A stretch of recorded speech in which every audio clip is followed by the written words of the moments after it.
I'll never forget the day I found it.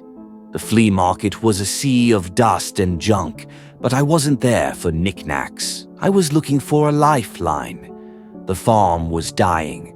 Pests and birds had decimated the crops, and no amount of traps or sprays seemed to work. Clara and I were running out of options. That's when I saw it.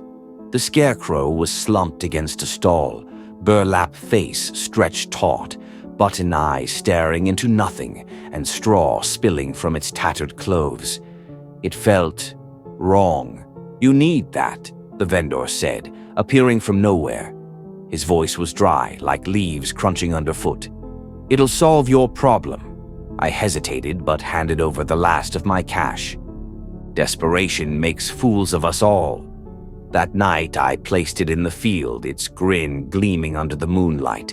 By morning, the pests were gone, the crops untouched. For the first time in months, I felt relief. But on the fourth night, I woke to the sound of crows, loud, angry, and close. I looked out the window and froze.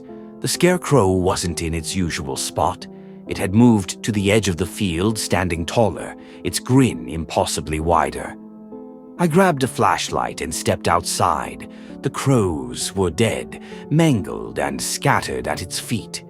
And then it moved, just a twitch of its head, but enough to make my blood run cold.